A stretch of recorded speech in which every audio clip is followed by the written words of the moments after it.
안녕하세요 여러분, 성공합시다. 우리 인생의 주어가 달라짐에 따라서 우리 인생이 완전 달라진다는 사실 혹시 아시나요? 오늘은 그 주어의 중요성에 대해서 알아볼 텐데요. 바로 롯과 아브라함의 삶의 대조를 통해서죠. 어제 시간에는 롯의 선택에 대해서 봤잖아요. 오늘은 아브라함의 선택에 대해서 알아볼 거예요. 이 두 선택이 완전한 대조를 이루고 있어요. 자, 아브라함은 애굽에서 큰 실수를 했죠. 그러나 하나님의 은혜로 거기서 벗어날 수 있었고 또 큰 부자가 되어서 약속의 땅으로 돌아왔어요. 그 모든 과정을 롯도 동행했어요. 그 둘은 같이 다녔지만 따로 생활을 했고 각자의 재산이 있었죠. 근데 그 재산의 대부분이 가축들이었는데 그 가축의 수가 늘어나니까 목자들 사이에서 다툼이 일어났어요. 그래서 더 이상 같이 살 수 없게 되었죠. 이에 아브라함은 먼저 그 땅을 선택할 수 있는 권리를 롯에게 양보해요. 자기가 삼촌이니까 사실 우선권이 자기한테 있었음에도 불구하고요. 롯은 삼촌이고 뭐고 보지도 않고 가장 비옥한 요단 평야를 자기 땅으로 선택하죠. 그리고 여러 성읍을 돌아다니다가 결국에는 소돔 가까이에서 자리를 잡았어요. 소돔이 엄청난 화려한 도시고 또 발달한 도시고 멋진 도시였지만 차마 그 안에 들어가지 못했어요. 왜냐하면 소돔 사람들이 하나님 보시기에 너무나 악한 생활을 하고 있었기 때문이죠. 그러니까 롯은요, 그 지역이 어떤 곳인지 분명히 알고 갔어요. 하나님 백성이 살 곳인지에는 관심이 없고 풍요에만 초점을 맞춘 선택이었죠. 그리고 그 안에 들어가지 않으니까 뭐가 문제야? 이런 작은 타협으로 시작된 선택이었죠. 그런데 늘 그렇듯이 이 조그만 타협은요, 점점점 커져서 결국은 죄의 한복판에 들어갔어요. 바로 뒷장인 창세기 14장 2절에 보면요, 롯은 이미 소돔에 거주하고 있어요. 그 뒤로 창세기 19장 1절에서 보면요, 두 천사가 그 악한 소돔을 멸하러 가잖아요. 그때 성어귀에 앉아 있어요. 자, 이 성문 앞에는요, 아무나 앉을 수 있는 자리가 아니에요. 재판관이나 최고의 유지만 앉을 수 있죠. 즉 롯이 결국에는 그 소돔성의 최고의 유지가 되었음을 알 수 있어요. 세상적으로 완전 성공한 거죠. 성공한 롯은 행복했을까요? 베드로 사도가 소돔에서의 그의 삶을 얘기하고 있는데요. 베드로 후서 2장 7절에 보면요, 무법자들의 방탕한 행동 때문에 괴로움을 겪고 있던 롯을 구해내셨다고 말하고 있어요. 여기서 의로운 롯이라고 얘기하는데 사실 이런 행동을 보면 의롭지 않잖아요. 그러니까 그 말은 신분적인 의로움이죠. 하나님이 택하셨잖아요. 그런데 잘못된 선택을 한 거예요. 그 결과 그 악한 그들과 부대끼면서 그 악한 문화 속에서 소위 마음이 문드러지고 있었죠. 그렇게 하나님을 떠난 선택 자체가 사실 심판이고 고통이에요. 도대체 소돔 사람들은 얼마나 악했을까요? 하나님이 보다 못해서 심판하시기로 결정을 하시죠. 그리고 두 천사가 그 소돔 성을 멸하겠다고 이제 그 소돔에 이르렀을 때 롯이 환대를 했어요. 그리고 자기 집에 묵게 했죠. 근데 그날 밤에 젊은이 노인들 할 것 없이 모든 남자들이 찾아와가지고 그 손님들과 상간해야겠다고 말해요. 동성해야 하겠다는 뜻이에요. 그러니까 얼마나 이 문란한 태도예요? 거기에 롯은 자기 뭐 결혼 안 한 딸들 있으니까 데려와서 마음대로 해라 이러잖아요. 너무너무 정말 악한 문화 속에 있는 거죠. 결국 의인 10명이 없던 소돔은 하나님에 의해서 심판당했어요. 근데 그게 끝이 아니에요. 롯의 두 딸만 살아남았잖아요. 근데 그 두 딸도 그 문화 속에서 자라났기 때문에 그 문화에 익숙한 거죠. 그래서 후손을 남기기 위해서 아버지를 술을 마시게 하고 관계해가지고 아들을 낳잖아요. 그 아들들이 암몬과 모압의 조상이 되죠. 암몬과 모압은요, 역사 속에서 이스라엘을 내내 괴롭혔던 민족들이에요. 또 그들은요, 지금은 같이 살고 있지만 나중에 시간이 지나면서 약속의 땅을 떠나 요단 동편에 거주하죠. 하나님 나라 역사 속에서 사라졌어요.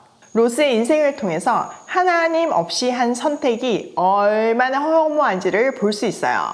세상의 성공도 부와 명예도 하나님 안에 있을 때만 의미가 있고 가치가 있는 거예요. 그리고 행복을 가져다 줘요. 진짜 그런가? 이제 극명한 대조를 보여주는 아브라함의 인생을 살펴보면서 한번 확인해 보도록 할게요. 자, 14절. 롯이 아브라함을 떠난 뒤에 주님께서 아브라함에게 말씀하셨다. 너는 있는 곳에서 눈을 크게 뜨고 북쪽과 남쪽과 동쪽과 서쪽을 보아라. 내 눈에 보이는 이 모든 땅을 내가 너와 내 자손에게 아주 주겠다. 내가 너의 자손을 땅의 먼지처럼 셀 수 없이 많아지게 하겠다. 누구든지 땅의 먼지를 셀 수 있는 사람이 있다면 너의 자손을 셀 수 있을 것이다. 자, 우리가 10절에 다시 돌아가서 보면요. 롯이 자기가 살 땅을 정할 때 주어가 롯이죠. 하나님 없이 자기 인생을 스스로 결정한 거예요. 반면 아브라함의 선택에서 주어가 누구인가요? 네, 맞아요. 하나님께서 아브라함에게 말씀하셨어요. 아브라함의 인생의 주어는 하나님이죠. 하나님께서 아브라함에게 눈을 크게 뜨고 동서남북을 보아라고 명령하세요. 여기서 보라라는 단어는요, 창세기 12장 1절 갈대 우르에 살고 있던 아브라함에게 내가 내게 지시할 땅으로 가라 할 때 사용했던 바로 그 동사예요. 하나님은 그 약속대로 아브라함에게 그 약속의 땅 사방을 보여주시는 거죠. 그리고 눈에 보이는 그 모든 땅을 아브라함과 아브라함의 후손에게 주시겠다고 약속하세요. 그것도 영원히 주시겠대요. 근데 문제는 아브라함은 지금 나이도 많고 자식이 하나도 없어요. 그런데 지금 이 땅을 후손들에게 주셨다는 거죠. 그러면 자연스럽게 이어지는 거는 후손에 대한 약속이에요. 하나님은 아직 하나도 없지만 너의 자손이 셀 수도 없이 큰 민족이 될 것이라는 것을 약속하세요. 근데 그대로 되었나요? 안 되었나요? 근데 그대로 되었어요. 그러니까 우리의 어떠함에 하나님의 약속에 성취가 있지 않아요. 하나님이 약속하실 때 우리가 그 언약을 붙들고 하나님의 꿈에 동참할 때 우리의 인생을 통해 하나님의 꿈이 이루어지는 거예요. 그 모든 필요는 하나님이 채워가세요. 기적 같은 일을 통해서요. 지금 아브라함한테만 일어나는 일 아니고요. 우리한테 일어나는 일이에요. 제가 자주 얘기하지만요. 우리 가정에게 주신 사명이 북한을 살리는 가정이 되라는 거였는데 진짜 오이 패밀리를 통해서 오이 마켓을 통해서 되는 걸 보고 소름이 맨날 끼쳐요. 하나님이 반드시 우리를 통해서 우리 오이 패밀리를 통해서 그 일을 하실 것을 믿어요. 아브라함의 약속의 성취를 통해서 우리는 더 확신할 수 있잖아요. 그 일의 성취를 위해서 여러분 각자의 자리에서 사명을 감당하고 계셔야 돼요. 그 한 사람 한 사람이 마치 퍼즐처럼 하나님의 꿈에 가까이 역할을 할 때 하나님의 꿈이 완성되는 거예요. 한 사람 한 사람이 얼마나 소중한지를 기억하시면서 여러분 오늘도 사명 감당하는 하루 되시기예요. 자, 17절. 내가 이 땅을 너에게 주니 너는 가서 길로도 걸어보고 너비로도 걸어보아라. 아브라함은 장막을 거두어서 헤브론의 마므레 곧 상수리 나무들이 있는 곳으로 가서 거기에서 살았다. 거기에서도 그는 주님께 제단을 쌓아서 바쳤다. 하나님은요, 다시 땅에 대한 약속을 확인하세요. 진짜 이 일이 일어날 것이라는 것을 아브라함의 귀에 못이 박히도록 말씀해 주시는 거죠.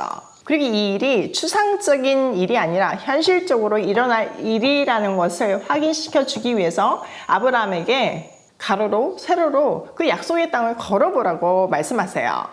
약속을 받은 아브라함은요, 남쪽으로 더 이동해서 헤브론의 마므레에 이르러요. 여기는 지형적으로 굉장히 높은 지형이거든요. 가나안 산지에서 가장 높은 곳이죠. 이곳에 도착한 아브라함은 상수리 나무들이 있는 곳으로 가서 살았어요. 또 거기에서도 주님을 위해서 제단을 쌓죠.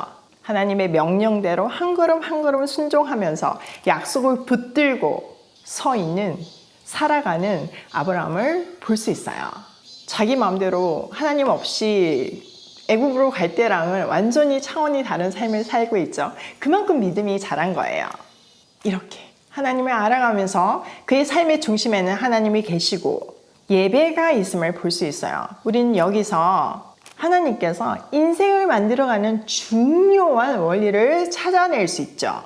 바로 어떤 인생도 하나님 안에 있지 않으면 무의미하다는 것이에요. 모두가 꿈이 있죠. 내 꿈을 향해서 내 의지로, 내 열정으로 아무리 최고의 스펙을 갖춘다고 해도, 그래서 세상적인 성공을 이룬다고 해도 롯처럼 허무 가운데 살아갈 수밖에 없고 또 한순간에 날아갈 수 있어요.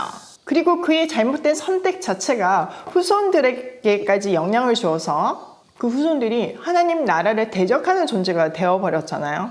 진짜 얼마나 안타까운 인생인가요? 힘의 원리로 지배되는 죄악이 가득한 이 땅에서 하나님의 자녀로 하나님 나라 원리대로 살아간다는 것은 만만치 않는 일이에요. 그런데요, 그렇게만 살겠다고 결단을 하면요, 되게 심플해요. 힘들지만 그 안에 정말 충만한 행복과 만족감이 있어요. 기쁨이 있고 감사가 있어요.